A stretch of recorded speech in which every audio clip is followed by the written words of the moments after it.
तो अब हम पीरियोडिक टेबल के बाद अभी ब्लॉक की कैरेक्टरिस्टिक्स सीखेंगे। अभी हमने पीरियोडिक टेबल बनाना सीखा, अब हम कैरेक्टरिस्टिक्स ऑफ ब्लॉक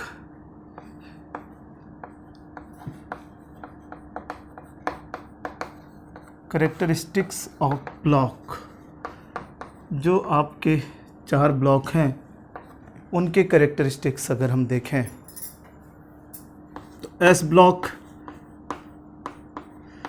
इसका जनरल कॉन्फ़िगरेशन NS1, इसमें अल्कली मेटल्स हैं। अल्कली मेटल्स ये सब फर्स्ट ग्रुप, और NS2 alkaline earth metal, alkaline earth metal second group. ये है फर्स्ट ग्रुप और सेकेंड ग्रुप। तो इस तरह से कॉन्फ़िगरेशन NS1 एंड NS2, इसमें देखें तो ऑल आर हाईली इलेक्ट्रोपॉजिटिव, सारे के सारे इलेक्ट्रोपॉजिटिव मेटल्स हैं। Highly reactive and electropositive metals.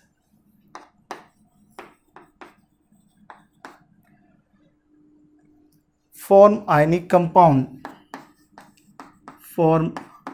Compound, और क्या,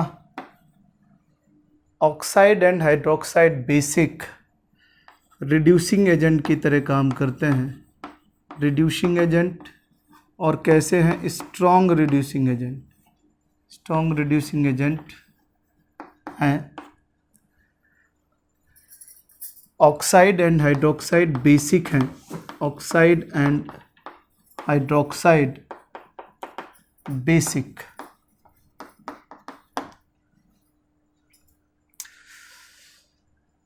cannot exist in free state,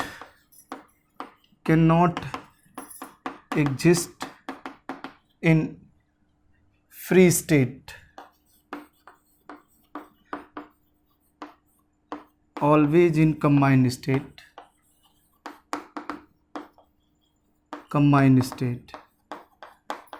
और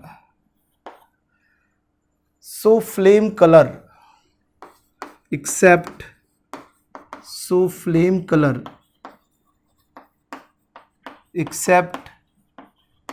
beryllium and magnesium.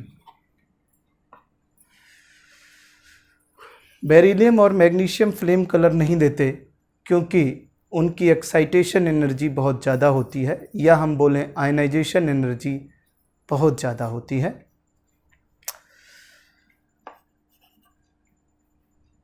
Dissolve in aqueous ammonia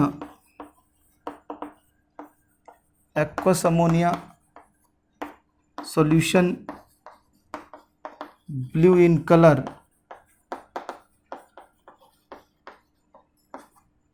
due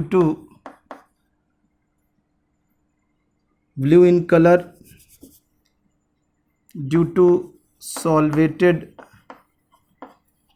और अमोनिएटेड इलेक्ट्रॉन। तो अगर आपसे कोई भी क्वेश्चन आए लिक्विड अमोनिया या एक्वस अमोनिया वाला, तो उन सभी का आंसर सॉल्वेटेड या अमोनिएटेड इलेक्ट्रॉन करना है। अब इसमें क्या आपने ध्यान रखना है कि इसमें आपसे बोला जाए तो reactivity, metallic character, electropositive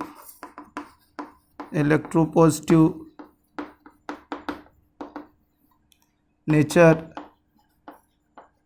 reducing nature,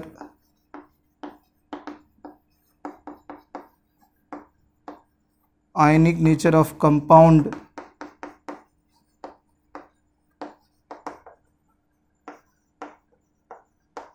basic nature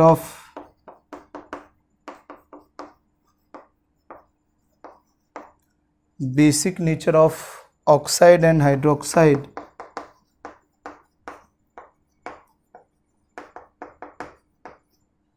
और आयनिक मोबिलिटी और आयनिक कंडक्टेंस, इनमें से कोई भी क्वेश्चन आए आपका, ये सब डायरेक्टली प्रोपोर्शनल टू साइज कर सकते हैं हम, और इन्वर्सली प्रोपोर्शनल टू उसकी आयनाइजेशन एनर्जी कर सकते हैं। अभी आप आयनाइजेशन एनर्जी पढ़ेंगे, तो इसलिए हमने साइज लिख दिया कि ये नहीं भी अभी आपने पढ़ा है तो साइज तो आप समझ ही जाते हैं कि नीचे जाने पर साइज बढ़ेगा। तो ये सारे कैरेक्टर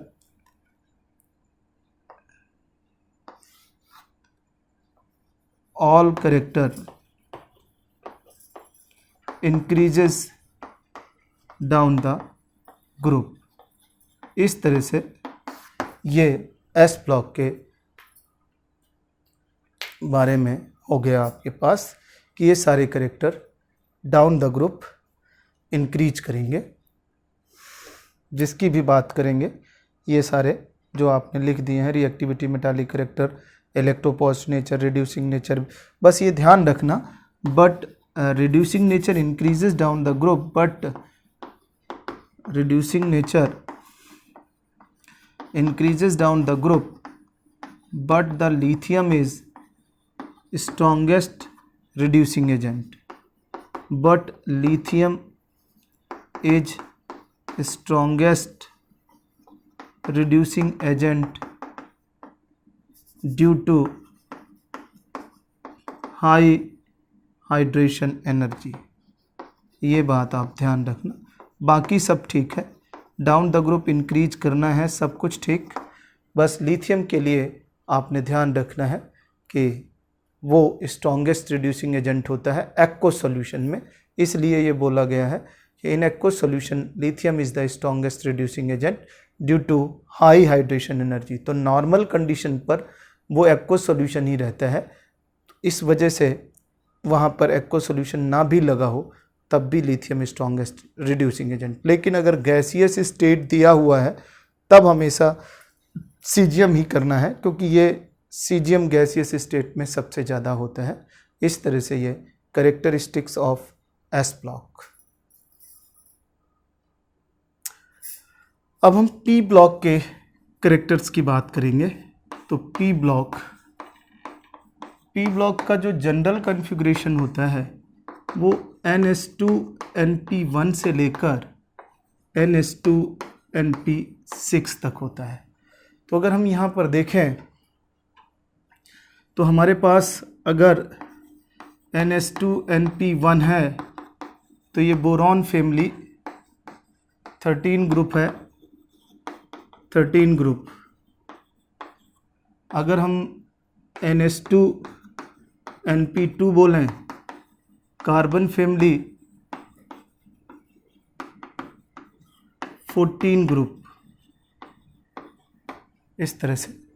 अगर हम यहाँ पे NH2NP3, ये नाइट्रोजन फैमिली है, इस नाइट्रोजन फैमिली को कैल्कोजेंस बोलते हैं।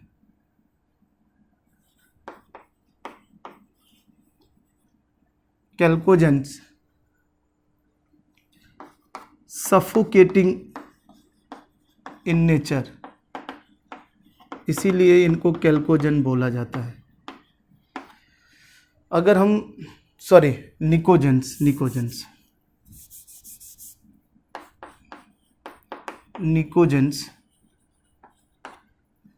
Suffocating in nature. NH2NP4 oxygen family, और ये जो है ये 15 ग्रुप है, 15 ग्रुप ऑक्सीजन फैमिली। इसको कैल्कोजेंस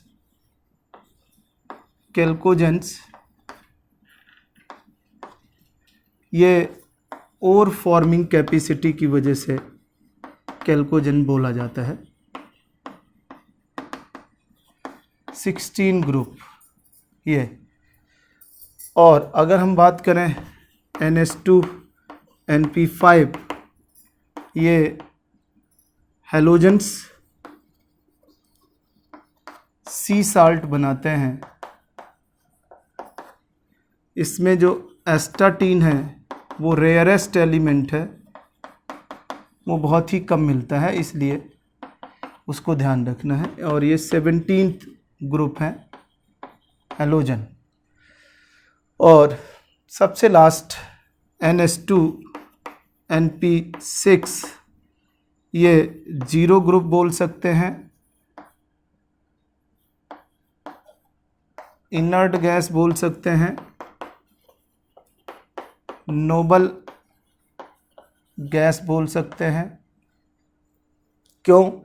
क्योंकि डज नॉट फॉर्म कंपाउंड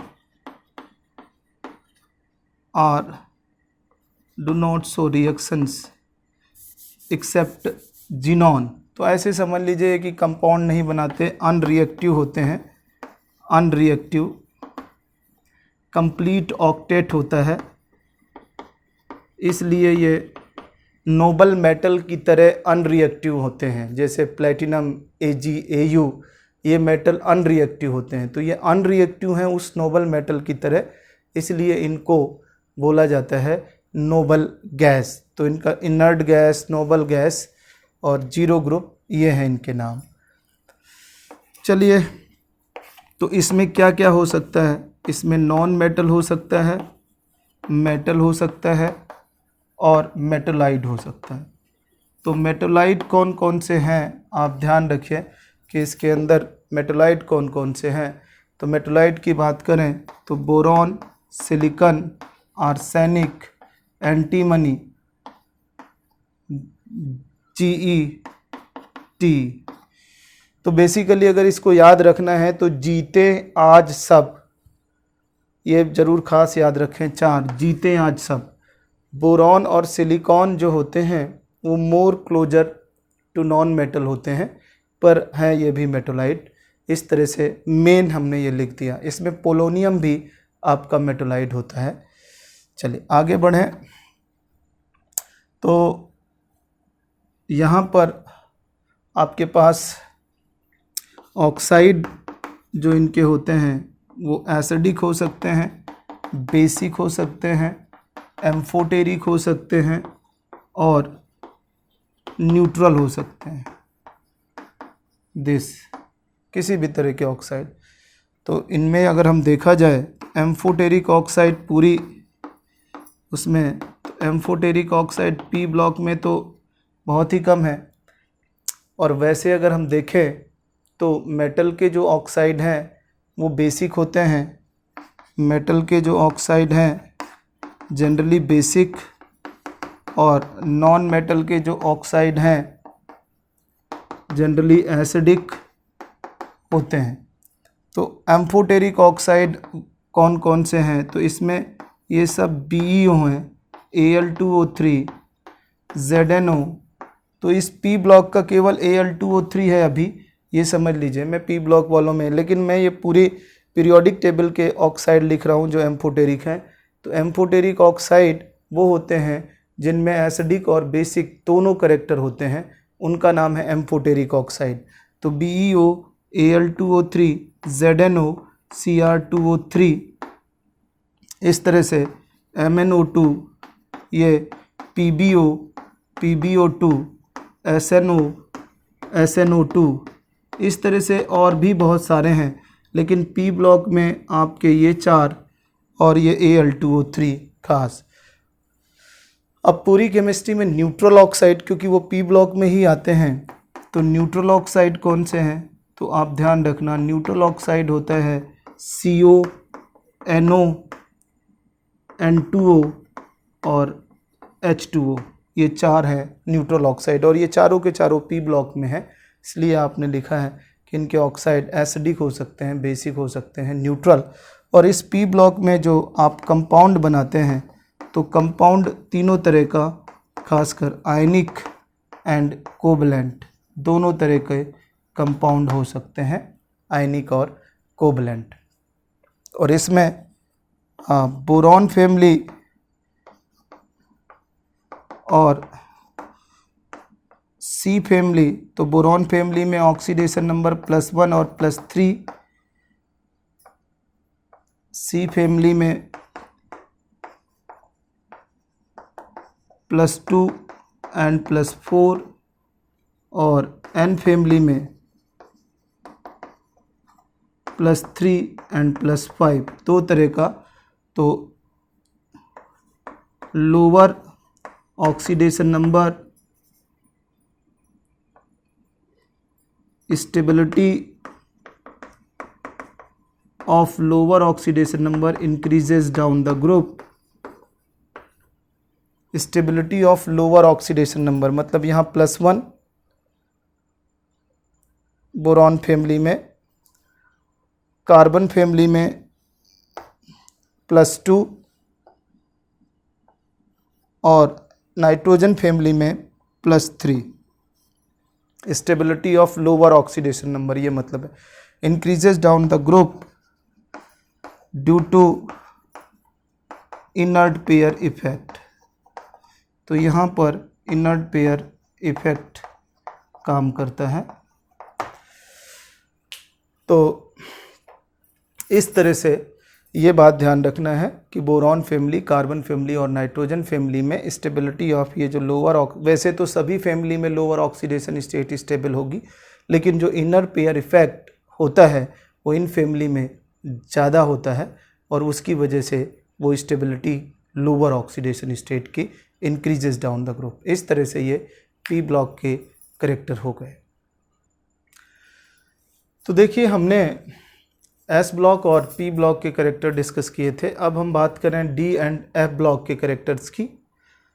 तो D block elements called as transition element because penultimate shell या second last orbit, penultimate shell को बोलते हैं सेकेंड लास्ट ऑर्बिट इनकम्प्लीट, और इनका जो जनरल कॉन्फ़िगरेशन होता है वो NS0 to 2 n-1d 1 to 10 ये है। तो यहाँ पे लास्ट इलेक्ट्रॉन डी में भरता है और 1 से 10 तक जाता है।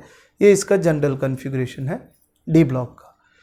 इसी तरह एफ ब्लॉक एलिमेंट को क्या बोलते हैं? तो F block element called as inner transition elements because anti penultimate shell, anti penultimate shell means third last orbit incomplete. इनका जनरल कॉन्फ़िगरेशन अगर हम देखें तो ये NS2 n-1d 0 to 2 n-2 f0 to 14 ये है। तो यहाँ पे 90 थोरियम एक ऐसा एलिमेंट है जिसका इलेक्ट्रॉन F में ना देकर D में है, इस वजह से ये D के 2 हो जाते हैं और F यहाँ 0 रहता है। अगर आपको ये कॉन्फ़िगरेशन जनरल नहीं दिखाई देता तब आपको लेंथेनाइड वाला कॉन्फ़िगरेशन जो जनरल है NS2 n-1d 0 to 1 n-2 f 1 to 14 ये लेंथेनाइड्स का कॉन्फ़िगरेशन है। अगर हमें ऑप्शन में ये कॉन्फ़िगरेशन नहीं दिखता तो हम उस कॉन्फ़िगरेशन को यूज करेंगे। अगर पूछा जाए लेंथेनाइड्स का जनरल कॉन्फ़िगरेशन क्या है तो फिर हम इसको यूज करेंगे। देखिए डी ब्लॉक के पास D block contain 4D series and each series contain 10 elements because 10 electron possible in D orbitals। तो मैक्सिमम 10 इलेक्ट्रॉन D ऑर्बिटल में भर सकते हैं, इसलिए हर एक D सीरीज में 10 ही एलिमेंट हम भर सकते हैं। तो 3D सीरीज में ये 10 एलिमेंट्स, 4s2 के बाद 3D स्टार्ट होता है तो 21 स्कैंडियम से लेकर जिंक 30 तक चलता है। 4D सीरीज ये 39 इटर्बियम से लेकर 48 कैडमियम तक 10 एलिमेंट यहाँ भी। और इसी तरह 5D में 57 से लेंथेनम से पहला आता है, फिर उसके बाद F ब्लॉक में चले जाते हैं, फिर 72 हाफनियम से लेकर 80 मरकरी तक लगातार चलता है। इसी तरह 6D में देखें तो 89 बस आता है पहला, और फिर उसके बाद वो 90 से लेकर 104, ये यहाँ 104 से लेकर 118 तक है। तो 90 से लेकर 103 तक वो F में चले जाते हैं, इसलिए ये बीच में गैप रहता है और ये यहाँ पर 118 तक में। इस तरह से टोटल 40 एलिमेंट ही डी ब्लॉक में एकोमोडेट कर सकते हैं मैक्सिमम।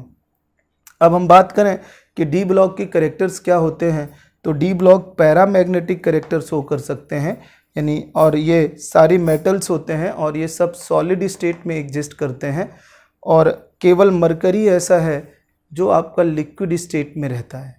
तो all are metal in solid state except mercury.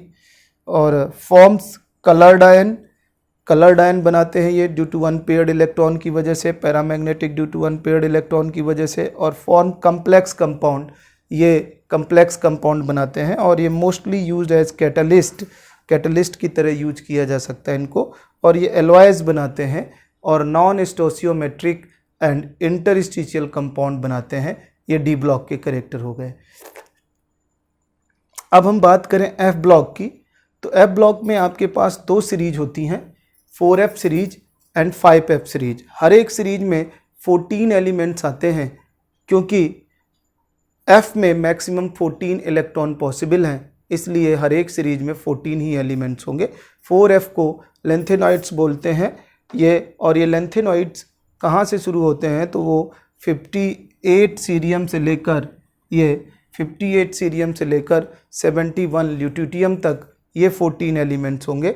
और ये जितने भी लेंथेनॉइड्स हैं ये सारे के सारे नॉन रेडियो एक्टिव हैं एक्सेप्ट प्रोमीथियम पीएम।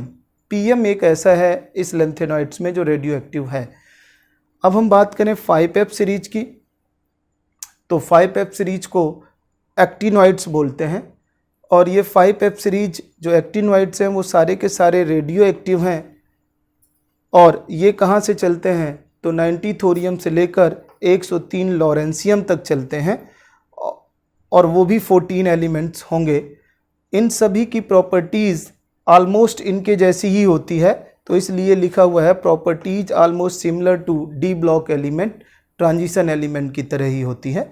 और इसमें लास्ट पॉइंट ये है कि एलिमेंट जो यूरेनियम के बाद आते हैं, तो वो 92 के बाद जितने भी एलिमेंट्स आएंगे, क्योंकि 92 यूरेनियम का है, उसके बाद जो भी आएंगे वो सब ट्रांस यूरेनिक हैं या मैन मेड हैं या आर्टिफिशियल एलिमेंट्स हैं। तो अगर हम बात करें तो हैवीएस्ट नेचुरल अकरिंग एलिमेंट अगर आपसे पूछा जाए तो वो यूरेनियम है 92। इस तरह से ये एफ ब्लॉक और डी ब्लॉक के कैरेक्टर हो गए, और इस पीरियोडिक टेबल में आपने कैरेक्टरिस्टिक्स ऑफ ब्लॉक देखे हैं। इसके बाद हमारा डिस्कशन प्रॉपर्टीज़ के ऊपर होगा। Thank you very much.